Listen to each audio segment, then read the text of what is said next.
Every hometown has its famous residents. Recall Mendham's claim to Abner Doubleday, the founder of modern baseball from season 1. And of course, we can't forget Whitney Houston and the legacy she left on Mendham's Black Horse Tavern. Famous residents aren't just a fun addition to a town's Wikipedia page. In many cases, local celebrities have a big impact on a town, and that was especially true in Clinton, New Jersey. For example, as you now know, Clinton got its start as a milling town. By the 1880s, industry was at the core of Clinton's identity. But by the 1980s, that identity had changed. A 1987 feature article on Clinton in the Daily Record gave the town the nickname the cultural heart of Hunterdon. So what happened? As Clinton's financial wealth grew throughout the 19th century, it created the opportunity for culture to thrive there. The more money people made, the more they were looking to spend it on opportunities for luxury and entertainment. And just as this was happening, a few early Clinton residents became well known for their artistic and scientific efforts. They became famous, in some cases internationally so, and as their stars rose, so did the cultural reputation of Clinton.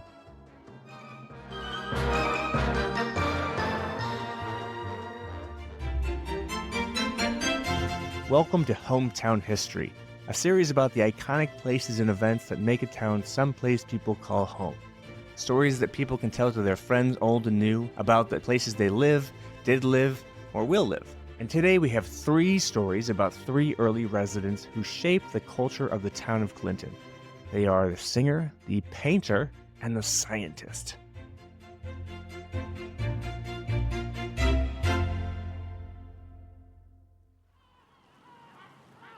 On May 4th, 1909, Giulio Gatti Casazza and Andreas Dippel, co-managers of the New York Metropolitan Opera, sailed for Europe on their annual talent search.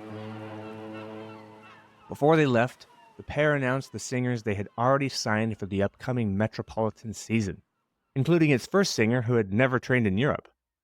Her name was Anna Case, a 21-year-old soprano born in Clinton, New Jersey.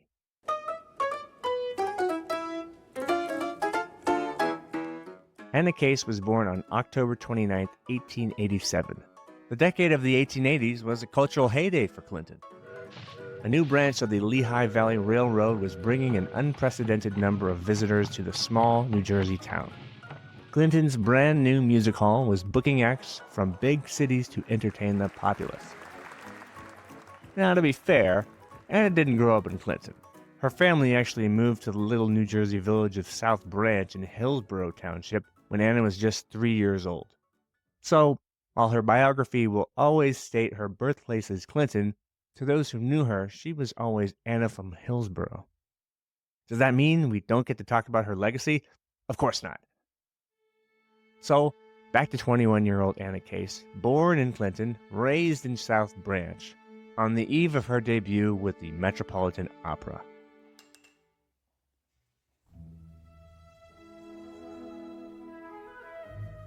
Anna's New Jersey upbringing made her a sensation even before she took the famous New York stage.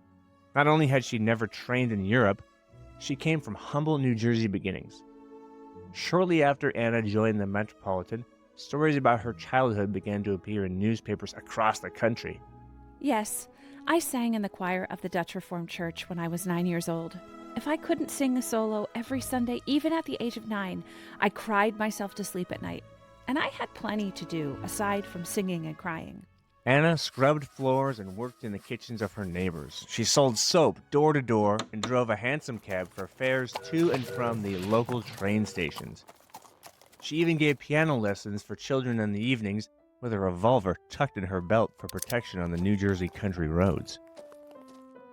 A lot was made of the fact that her father was the village blacksmith and that Anna had helped him in his shop, even shoeing horses on occasion. We were poor. We didn't have anything. I had my voice, but of course I wanted clothes too. What girl doesn't? I didn't have much time to figure out how I was going to set about to amount to something.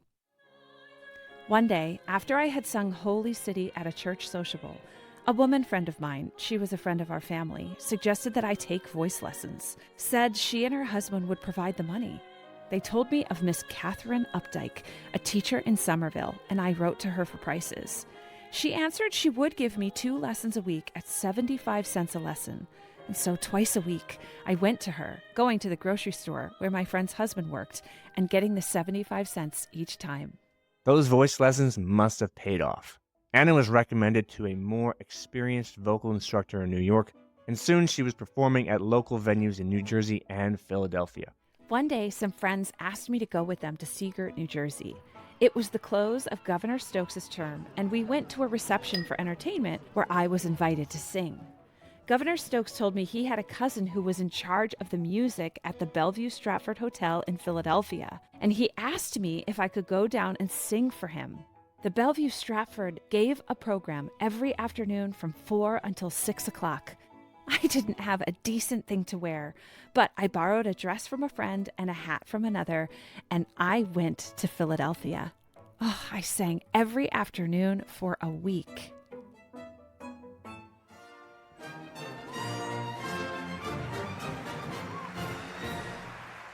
In November of 1909, Anna Case made her debut as a coloratura soprano at the Metropolitan Opera. She was dubbed the Miracle Girl of the Metropolitan. By 1915, Anna Case had linked up with yet another famous New Jerseyan, none other than Thomas Alva Edison. Edison tapped Anna to be the voice behind the tone tests of his latest invention, the Edison phonograph.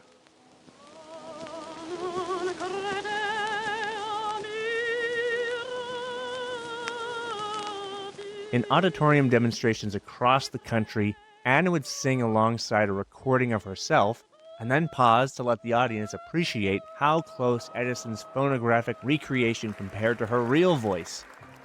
Verdict unanimous on Anna Case tone test by St. Louis Press from the St. Louis Times. The night was given over primarily to Anna Case of the Metropolitan Opera Company of New York, who sang into In Company With and Following on Edison disc. In the mechanical product of her voice, the audience found nothing lost in the way of mellifluous tones, sensitiveness, and vocal technique. Miss Case heard herself sing and probably realized with the audience that Miss Case in the disc was veritably Miss Case herself. For the next several years, Anna continued to lend her vocal talent to the New Jersey inventors' recreations, earning herself the nickname Edison's favorite soprano.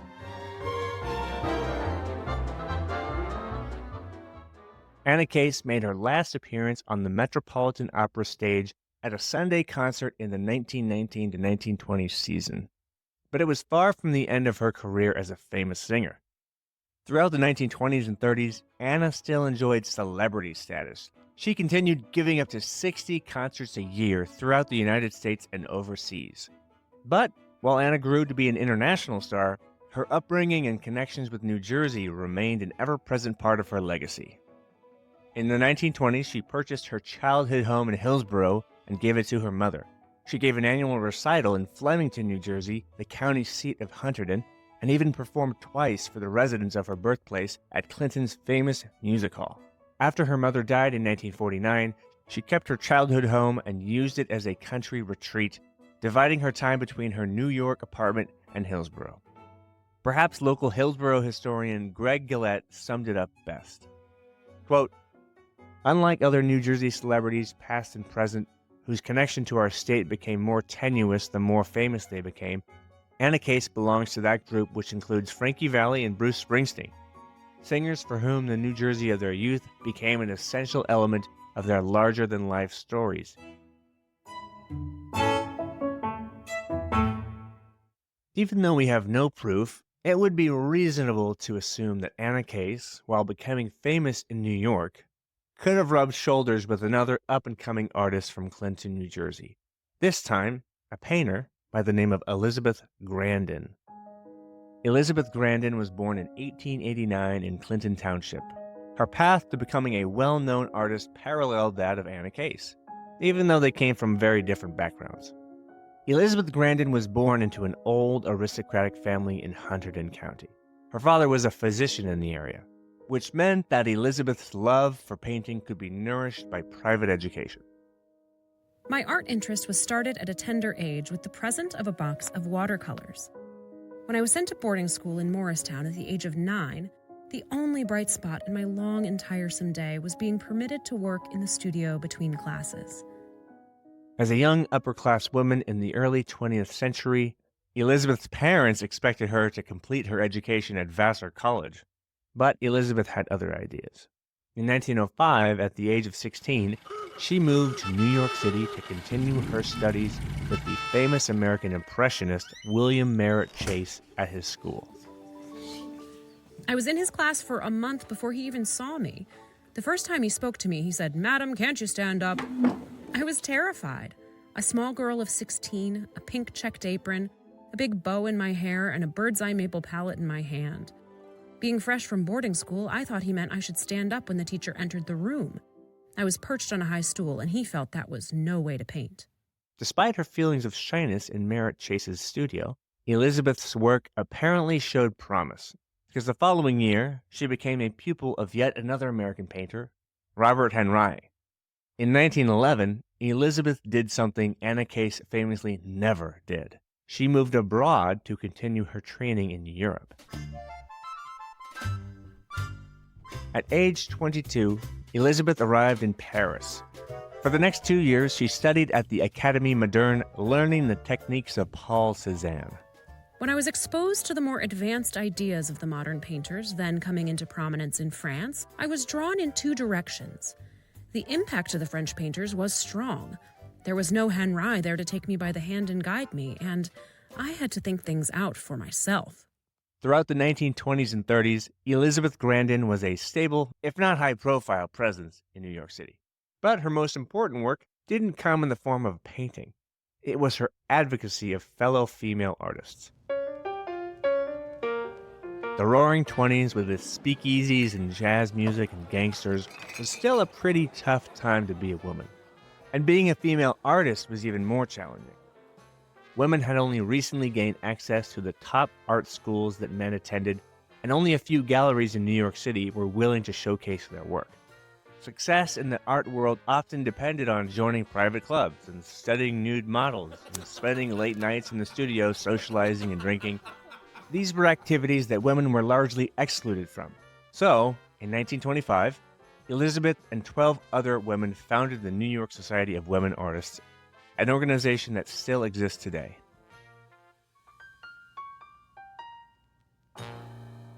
But just like Anna Case, New Jersey remained a big part of Elizabeth Grandin's story. Even during her most successful years in New York, Elizabeth returned home every summer to the family farm near Clinton. In the early 1930s, she made a career-ending decision to move back home to New Jersey permanently to take care of her ailing half-sister, Sarah Todd. She purchased her first home in Clinton in December 1931. I found it rather difficult to keep up with all the New York activities. So many of them had to be dropped. I missed, however, the close contact with the art world in a large city. At the time, there was no interest around here in the arts. Back in Clinton, Elizabeth faded from the public eye. But while she may have left her fame behind in New York, she became known in Clinton for promoting artistic education in Hunterdon County. I've rented the large space where they used to have the printing press for my studio. It's going to make a fine workshop, also a place where I can show my work. I'm also planning for a small class one day a week, preferably Saturday afternoons. I hope not only to teach the fundamentals of art, but an understanding and appreciation of art.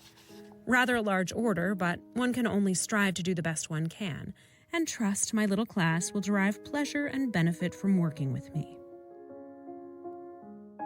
Now, I am definitely in Clinton for the rest of my days, and New York only for visits, though I was there for some months last winter. But New York is not the same, and I think more and more artists are seeking the country and trying to work in peace, and hoping they will run across a few kindred spirits that speak the same language.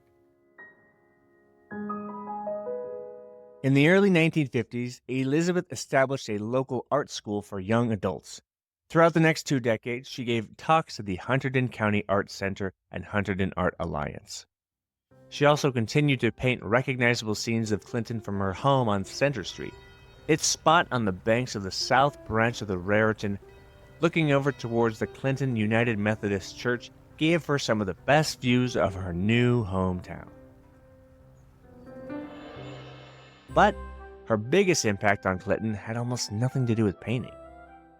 When Elizabeth died in 1970 at age 82, she left her entire estate, which included 270 oil paintings, pastels, and sketches, to the Clinton Library Endowment Fund, ensuring the cultural legacy of Clinton would live on.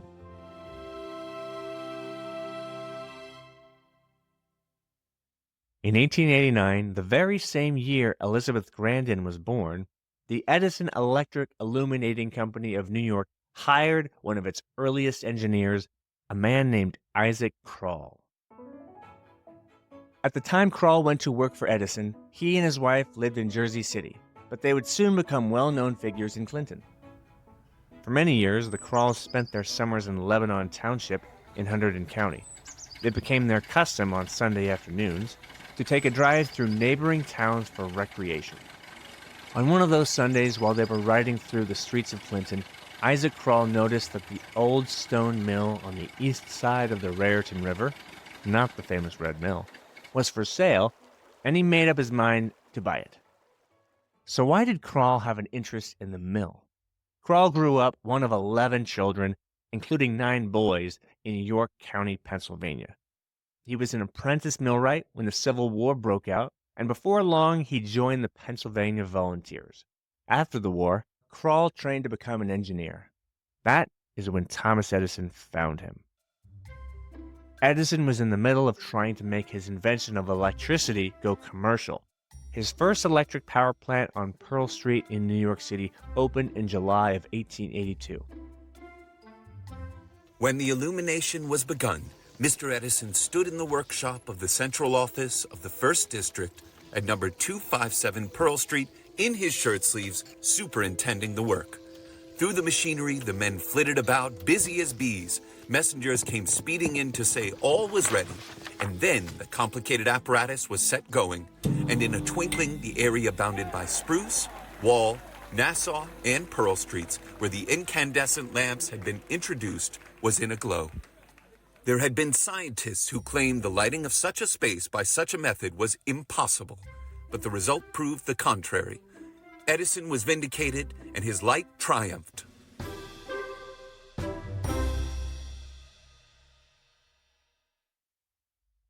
By 1889, Edison had several power stations up and running in New York.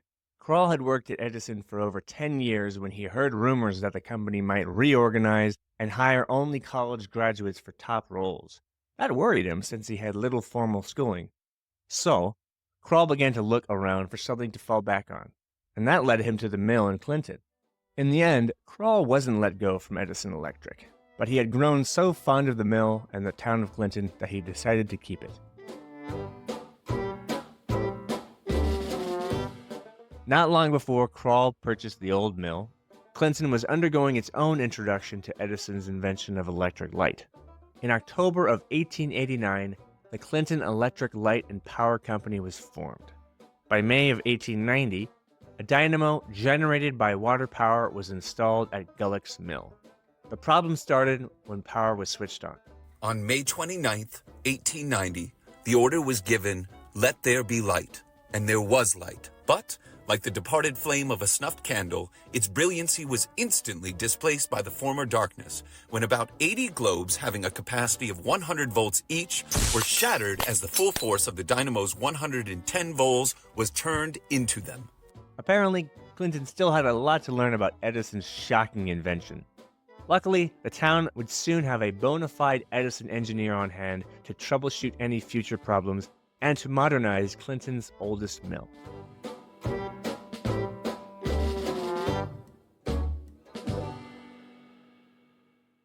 From 1910 on, Kroll commuted from Clinton to New York to work as Edison's engineer. But during the weekends, he was frequently seen at his home on West Main Street or working in and around his mill, covered in flour, and tinkering with his machinery. During World War I, Kroll's milling business was in peak demand. The mill kept going day and night at top capacity. From Clinton, the flour was taken by truck to Paterson, New Jersey, and Brooklyn for shipment abroad. At the same time, Kroll's position with his employer was strengthening. In 1918, a group of 37 early Edison employees came together to form the Edison Pioneer Club, an organization made up of the oldest associates of Thomas Edison. Kroll was soon included as a member, ensuring his place as one of Edison Electric's most valuable engineers. He occupied a place of respect and affection in his circle of coworkers, who knew him as the Chief.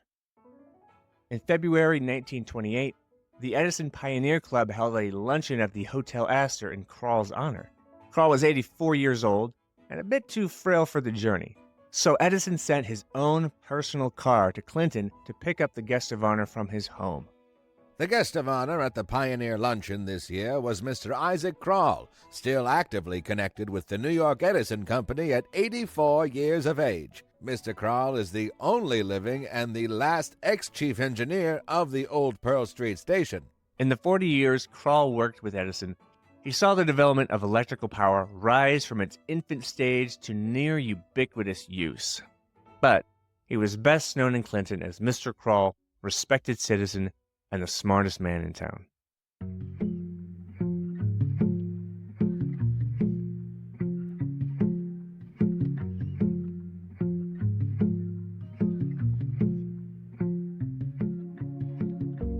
Anna Case, Elizabeth Grandin, and Isaac Kroll were one-of-a-kind figures in Clinton at the turn of the 20th century.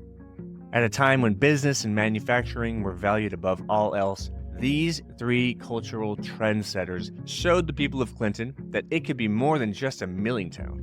And Clinton was receptive. Today, you can find many artists, filmmakers, and musicians calling Clinton home. The town boasts not just one, but two respected museums. Its main street is dotted with boutiques and artsy coffee shops. It hosts annual festivals, parades, and concert series. Clinton's industrial history is what put this town on the map and led people to move here in the first place. But its cultural history is what keeps people drawn to Clinton like a magnet. Sure, they might go to New York City or travel abroad to expand their horizons, but they inevitably return to their hometown, the cultural heart of Hunterdon.